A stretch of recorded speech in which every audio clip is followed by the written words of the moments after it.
अस्सलाम वालेकुम दोस्तों खबर है सुप्रीम कोर्ट से और ख़बर बहुत बड़ी है।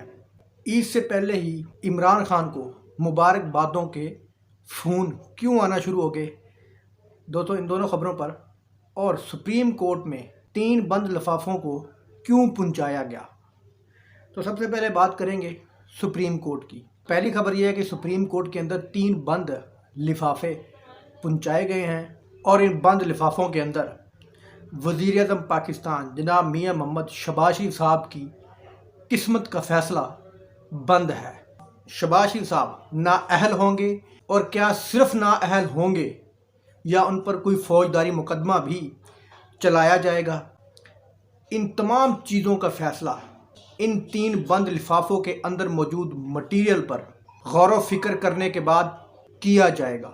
तो हम ये कह सकते हैं कि शहबाज शरीफ की किस्मत का फ़ैसला इन 3 बंद लिफाफों के अंदर मौजूद है। तो ये लिफाफे किन लोगों ने जमा करवाए हैं जनाब। पहला लिफाफा आया है चीफ़ इलेक्शन कमिश्नर की जानिब से कि जनाब हमें कोई पैसे नहीं दिए गए, और दूसरा लिफाफा आया है वजारत ख़जाना की तरफ से, और तीसरा लिफाफा आया है गवर्नर स्टेट बैंक की तरफ से कि जनाब हमें पैसे इलेक्शन कमिश्नर के अकाउंट में ट्रांसफ़र करने की इजाज़त नहीं दी गई।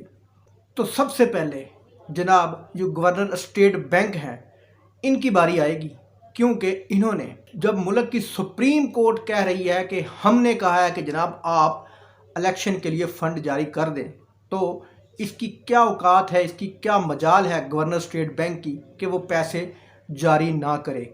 जो पैसे बाउंड हैं डैम फंड में, तो उसमें से ये बंदा अदा कर सकता था। मेरा ख्याल है कि शहबाज शरीफ साहब से भी पहले बारी इस बंदे की आनी चाहिए कि किस तरह इसने अदालत के हुक्म को रौंदा है।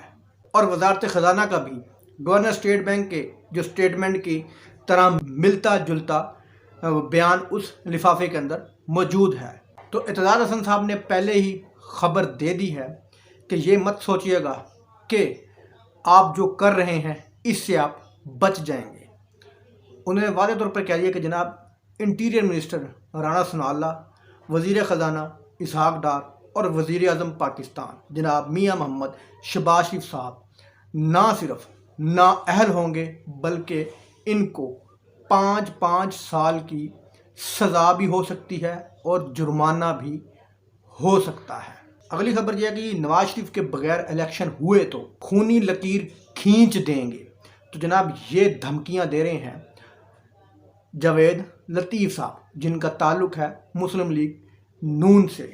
तो इससे साफ ज़ाहिर हो रहा है कि जावेद लतीफ़ साहब ने खाना जंगी और मुल्क तोड़ने की एक बात की है।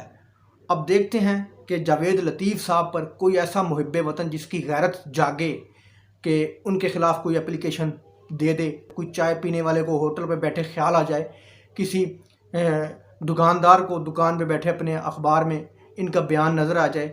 हम देखते हैं कि किसकी गैरत जागती है। इस तरह तो जिस तरह ये कह रहे हैं कि जनाब एक भगोड़े मफरूर मुजरम के बगैर इलेक्शन नहीं हो सकता। भाई किस कानून से आप कह रहे हैं कि इलेक्शन नहीं हो सकता।